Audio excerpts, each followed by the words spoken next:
Halo Tribuners, salam jumpa di Tribun Ambon hari ini, edisi 22 Maret 2024. Selama beberapa menit ke depan, kami akan menghadirkan sejumlah informasi terupdate dari kota Ambon dan sekitarnya. Bersama saya Tanita Patesinah, inilah Tribun Ambon hari ini. Kita mulai dengan berita pertama. Kasus penggelapan uang bank modern, Hakim vonis pemilik rumah emas Talaga Raja Ambon 5 tahun penjara.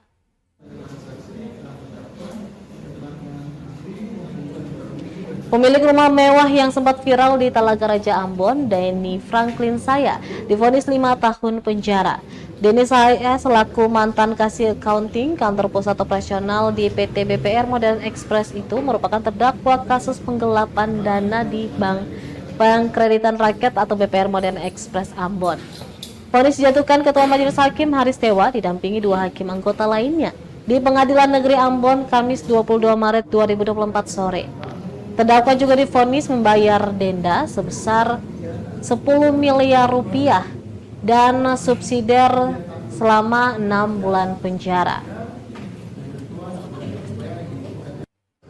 Selain Denny, Majelis Hakim juga memvonis Alexander Gerald Peter selaku anggota Dewan Komisaris PT BPR Modern Express selama 3 tahun dan denda sebesar 10 miliar rupiah dengan ketentuan apabila denda tersebut tidak dibayar, maka dipenjara selama 6 bulan. Keduanya juga dinyatakan terbukti secara sah dan meyakinkan bersalah melakukan tindak pidana turut serta secara berlanjut sebagai pegawai bank dengan sengaja membuat pencatatan palsu dalam pembukuan laporan dokumen transaksi atau rekening suatu bank dan dengan sengaja tidak melaksanakan langkah-langkah yang diperlukan untuk memastikan ketaatan bank terhadap ketentuan dalam undang-undang. Dalam pertimbangan, Majelis Hakim menyatakan para terdakwa telah mengembalikan kerugian keuangan dari Bank Modern sebesar 73 miliar sekian dengan rincian terdakwa Denny sebesar 68 miliar dan juga Alexander sebesar 5 miliar rupiah. Selain itu juga ada perjanjian perdamaian yang telah dilakukan antara terdakwa dan Bank Modern. Diketahui putusan tersebut lebih ringan dari tuntutan Jaksa Penuntut Umum Kejaksaan Agung, di mana sebelumnya Denny dituntut selama 12 tahun penjara, denda 10 miliar rupiah, subsidi 1 tahun kurungan, sementara untuk terdakwa Alexander selama 10 tahun penjara dan denda 10 miliar rupiah subsidi 1 tahun. Atas keputusan hakim, kedua terdakwa didampingi penasihat hukum Patrick Rahakpau dan Lucky Waileruni menyatakan pikir-pikir, termasuk JPU juga menyatakan pikir-pikir.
Tribuners, kita beralih ke berita selanjutnya. Sidang kasus dugaan korupsi SPPD fiktif Sekretariat Daerah Tanimbar. Para saksi ungkap keterlibatan mantan Bupati Petrus Fatlolon.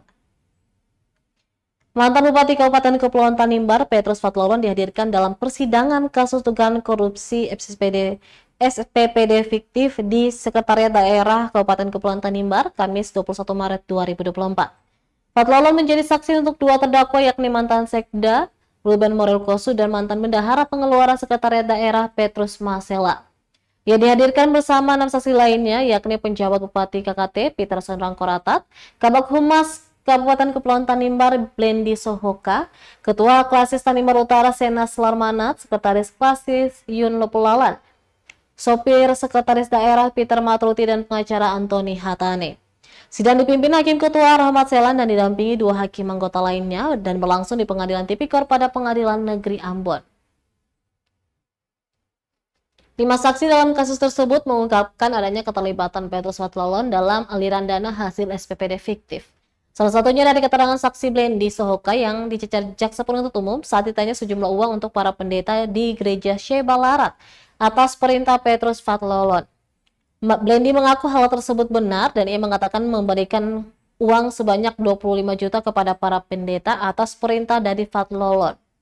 Kesaksian Blendi juga disenada dengan para pendeta yang hadir di persidangan. Pendeta Senas mengatakan sebelum mendapatkan amplop berisi uang tersebut, Fathlolon dalam sambutannya juga mengatakan akan memberikan uang transport kepada para pendeta. Para pendeta juga tidak tahu sumber uang tersebut dari mana, sehingga mereka pun menyesali telah menerima uang tersebut. Sementara itu, berdasarkan keterangan para saksi, Petrus Fathlolon membantah hal tersebut. Terkait dengan transportasi yang diberikan kepada para pendeta, Fathlolon mengatakan uang tersebut diberikan dan diatur oleh sekretaris daerah. Dalam hal ini adalah terdakwa Ruben Morel Koso. Ia menegaskan uang tersebut baru diketahui setelah ada arahan atau briefing dari Kabag Humas Blendi untuk menyampaikan kepada para pendeta terkait dengan transportasi tersebut. Ia menjelaskan jika ada pemberian bantuan kepada sejumlah pihak, maka ia hanya meneruskan permintaan tersebut kepada Sekda. Selanjutnya, sekretaris daerah yang meneliti dan menyeleksi apakah bisa diproses atau tidak. Bila diproses, maka sesuai mekanisme dan ketentuan yang berlaku. Hal tersebut juga sama terkait dengan kegiatan di Olilit dan orang tua Yusuf Sileti yang meninggal dunia. Saksi Fathlolon mengatakan tak tahu asal-usul uang yang diserahkan Sekda. Fathlolon juga membantah telah memberitakan mantan sekretaris daerah Ruben untuk sejumlah anggaran yang dipergunakan untuk beberapa kegiatan sang bupati tersebut. Menurutnya ia hanya menghimbau terkait sejumlah anggaran yang dipergunakan untuk beberapa kegiatan, bukan memerintahkan. Meski demikian, hakim mengingatkan Fathlolon semestinya paham jika himbauan tersebut merupakan perintah bagi bawahannya. Sementara itu, terdakwa mantan Sekda Ruben Morel Koso yang diberikan kesempatan untuk menanggapi pernyataan Petrus Fathlolon menegaskan jika uang tersebut yang dikeluarkan atas perintah mantan Bupati Petrus Fathlolon. Sementara untuk terkait dengan keterangan saksi Antoni Hatane, disebutkan bahwa Bupati memanggilnya di kediaman Bupati untuk menyampaikan ada permintaan uang untuk dikirimkan dan kemudian diberikan secara transfer kepada Antoni Hatane. Uang sekretariat daerah karena ia mengatakan uang tersebut bukan miliknya pribadi dan uang tersebut merupakan hasil dari perintah Petrus Fathlolon. Sementara itu, usai persidangan, hakim kembali memerintahkan jaksa untuk membuat berita acara untuk menindaklanjuti pihak-pihak yang turut terlibat. Lebih lanjut perihal perintah hakim, jaksa penuntut umum Kejari Tanimbar, Bambang Irawan menjelaskan jika pihaknya akan melaksanakan perintah hakim. Sidang kemudian ditutup dan dilanjutkan pekan depan dengan agenda pemeriksaan saksi selanjutnya. Ya, sampai kepada saudara. Jadi yang benar siapa? Dia menyampaikan uang transport, atau bagaimana? Ini saudara sampaikan, sudah jelas tadi, saudara ada yang menyampaikan meminta ke saudara. Berarti kan cara logika saudara yang harus beritahukan ke Blendi itu siapa uang transport. Saya tidak berkomunikasi dengan beliau karena beliau belum menjabat sebagai ketua basis. Ketua basisnya adalah. Ya, saudara kan sampaikan kalau nanti ada uang transport ke ketua basis, kapan penyampaian? Dalam acara. Nah, terus dia bisa.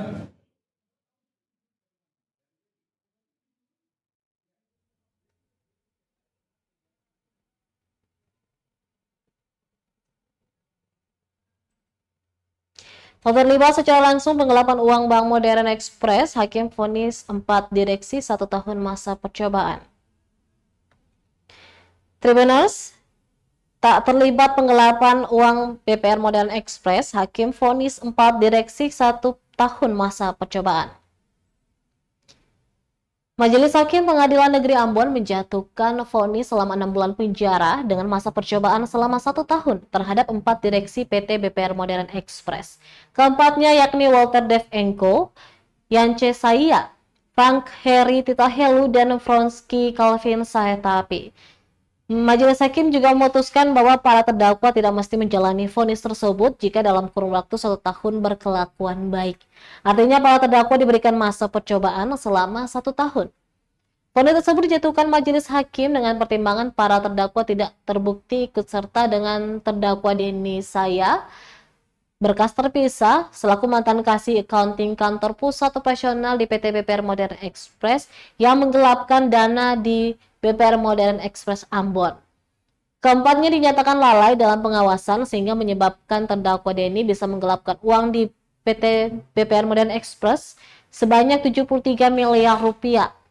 Selain itu, dalam pertimbangan hakim, para terdakwa bersikap sopan dan tidak terlibat dan tidak ikut serta menikmati hasil penggelapan uang tersebut. Jasa keempatnya juga masih dibutuhkan PT BPR Modern Express, terkecuali terdakwa Walter yang sudah masuk dalam masa pensiun. Para terdakwa selama menjadi direksi juga tidak pernah membuat masalah dan juga tidak pernah mendapatkan sanksi. Selain itu, sudah ada penyelesaian secara kekeluargaan dan sudah ada perdamaian tertulis antara pihak bank dan para terdakwa. Diketahui putusan tersebut juga jauh lebih ringan dari tuntutan jaksa penuntut umum, di mana sebelumnya jaksa penuntut umum menuntut keempatnya selama 8 tahun penjara dan denda sebesar 10 miliar rupiah subsidi 1 tahun kurungan. Sementara itu, pantauan tripalmo.com, sejumlah pengunjung sidang meneteskan air mata terharu usai mendengar vonis yang dijatuhkan Ketua Majelis Hakim Haris Tewa dan didampingi 2 anggota hakim lainnya. Tidak bisa dijalani kecuali menarik ada berkenaan dengan naik soal karena terpidana atau pidana setelah korban selama 2 tahun. Ternyata terbukti sebagai putusan.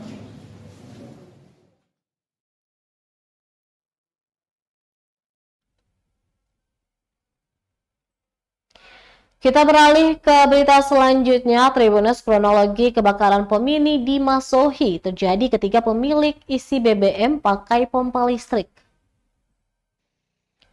Kapolsek Kota Masohi Ibtu Maulana Diki mengungkapkan kronologis dan penyebab kebakaran di Kota Masohi, Maluku Tengah yang menghanguskan 1 unit rumah di Kompleks Baterek RT 12 Kelurahan Namaelo. Kata Kapolsek, kebakaran itu terjadi sekitar pukul 22:47 menit waktu Indonesia Timur. Adapun kronologis kejadian berdasarkan data kepolisian menyebutkan insiden itu terjadi saat pemilik rumah tengah menyalin bahan bakar minyak atau BBM di pom mini miliknya yang berada tepat di depan rumah tersebut. Insiden ini kemudian tidak ada korban jiwa, namun kerugian materi ditaksir mencapai ratusan juta rupiah. Kata dia, kejadian kebakaran pom mini tersebut harus dijadikan pembelajaran bagi pemilik pom mini lainnya yang ada di Masohi agar lebih berhati-hati dan harus punya sistem keamanan yang memadai.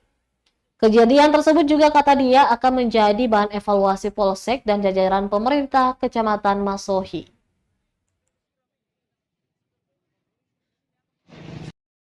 Pada hari Rabu ya, tanggal 20 Maret, kita saksikan bersama bahwa memang terjadinya kebakaran yang dimana kebakaran tersebut dari pom mini ya. Jadi kebakaran tersebut dari pom mini itu disebabkan dengan adanya dari korban ya, dimana dari korban itu sedang mengisi minyak dari gen ke drum penampungan dengan menggunakan mesin drum operation atau mungkin menggunakan dengan mesin pompa listrik. Di mana dari pompa listrik tersebut itu terjadi percikan api yang diduga dari situ penyebabnya. Kemudian adanya salah satu warga menolong korban. Di situ ada beberapa gen di tempat. Di situ ditendanglah gen tersebut, yang dimana gen tersebut mungkin dikiranya itu adalah air. Ternyata gen tersebut isinya adalah BBM. Jadi setelah BBM itu sudah ditendang, menjalarlah ke bagian-bagian yang dimana ada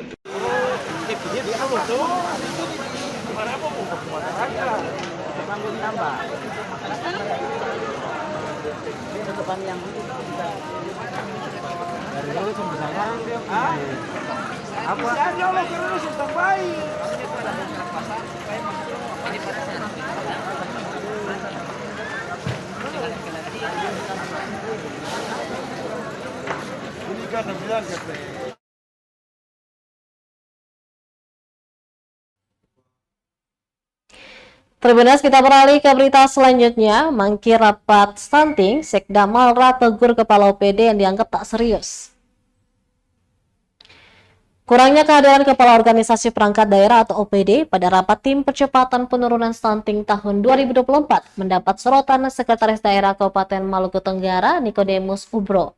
Pasalnya dari total OPD teknis yang diundang tercatat 6 kepala OPD memilih diwakilkan dengan alasan yang berbeda-beda, yakni Dinas Pertanian, Dinas Pendidikan, Dinas Kominfo, Dinas PUTR, Disduk Capil, Dinas Sosial.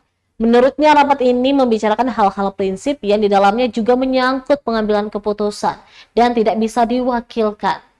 Ia menuturkan jika rapat diwakilkan birokrasinya akan semakin panjang, harus melapor lagi ke pimpinan OPD, padahal seharusnya bisa diputuskan hari itu juga. Kalau pimpinan OPD hadir bisa langsung diputuskan langkah-langkah apa saja yang diambil ke depan. Dan ini merupakan program prioritas nasional dan juga program prioritas daerah. Ia pun sekali lagi meminta OPD serius dalam penanganan stunting di Maluku Tenggara dan harus ada langkah-langkah konkret. Rapat seperti ini jangan dinilai sebagai rapat yang bersifat formalitas saja.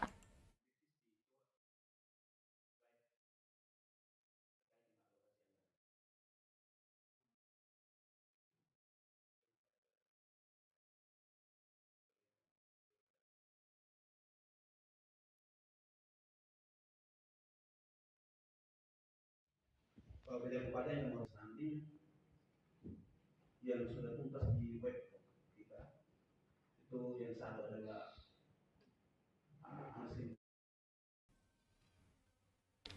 Tribuners, akses jalan di Kampung Kedang-Kedang, Rumah 3 Ambon terputus. Sudah 2 tahun tak diperbaiki. Jalan aspal yang menghubungkan Kampung Kedang-Kedang, Desa Rumah 3, Kecamatan Teluk Ambon, Kota Ambon dengan jalan provinsi masih terputus hingga saat ini. Jalan yang terletak di Kampung Kedang-Kedang, belakang kampus Politeknik Negeri Ambon, dilaporkan telah putus 2 tahun yang lalu akibat terkikis aliran sungai dan hujan pada waktu itu. Hal ini disampaikan salah seorang warga Wasania kepada tribunambon.com Kamis 21 Maret 2024. Sania mengungkapkan kekecewaannya terhadap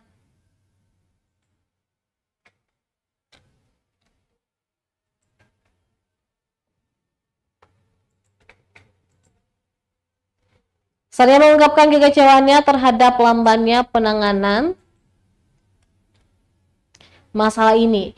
Beberapa mobil warga terpaksa terparkir di sisi barat jalan yang putus karena tidak dapat melintasi ke wilayah Kampung Kedang-Kedang. Sementara itu dari pantauan tribunambon.com, di lokasi bukan hanya akses jalan bagi warga saja, melainkan kuburan yang berada di samping jalan tersebut telah tergerus akibat lambatnya penanganan. Dengan keadaan tersebut, warga sebelumnya sudah mengunjungi Balai Wilayah Sungai Maluku untuk melaporkan kondisi ini. Namun hingga saat ini belum mendapatkan respon yang diharapkan dan mereka berharap agar jalan penghubung ini segera diperbaiki untuk mengembalikan aksesibilitas dan menghentikan kerusakan lebih lanjut terhadap kuburan warga.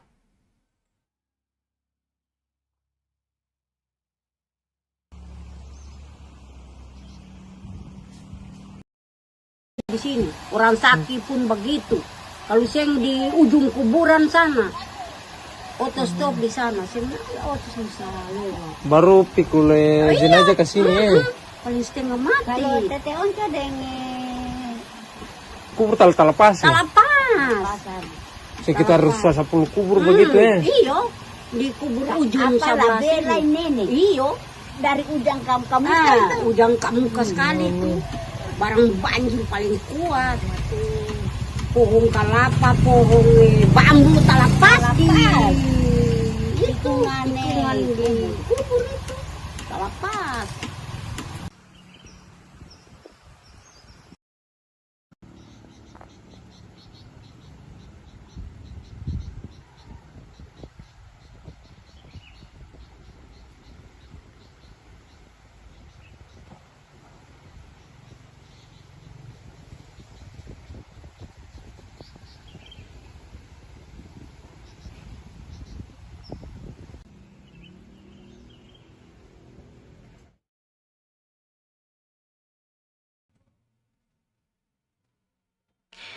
Masih digunakan untuk mandi dan nyuci, Sungai Wailela malah dikotori sampah. Aliran Sungai Wailela, Desa Rumah 3, Kota Ambon masih digunakan warga untuk mandi dan mencuci. Namun miris kini juga tempat pembuangan sampah. Pantauan tribunambon.com Kamis 21 Maret 2024 tampak tumpukan sampah persis di pinggiran sungai, tepat kompleks Kampung Kedang-Kedang, Desa Rumah 3, Kota Ambon. Hardi, salah seorang mahasiswa yang indekos di area tersebut, mengatakan tidak ada tempat pembuangan sampah sementara atau TPS di area tersebut, sehingga dijadikan warga sebagai TPS. Dia pun berharap pemerintah membangun TPS di area tersebut agar bisa digunakan warga.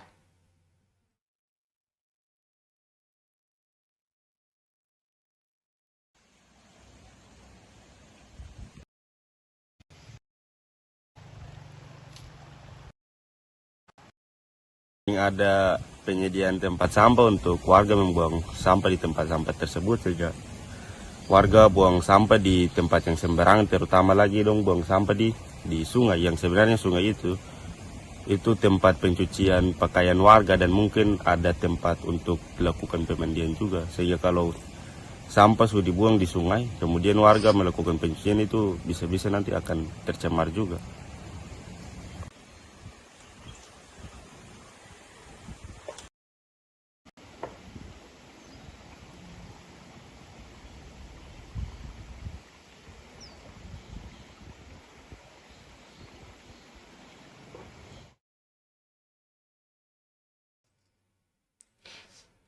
Baik Tribuners, demikianlah Tribun Ambon hari ini edisi 22 Maret 2024. Saya Tanita Patesina beserta kru yang bertugas undur diri. Sampai jumpa lagi Tribuners dan selamat berbuka puasa. Amato. Download Tribun X sekarang. Menghadirkan lokal menjadi Indonesia.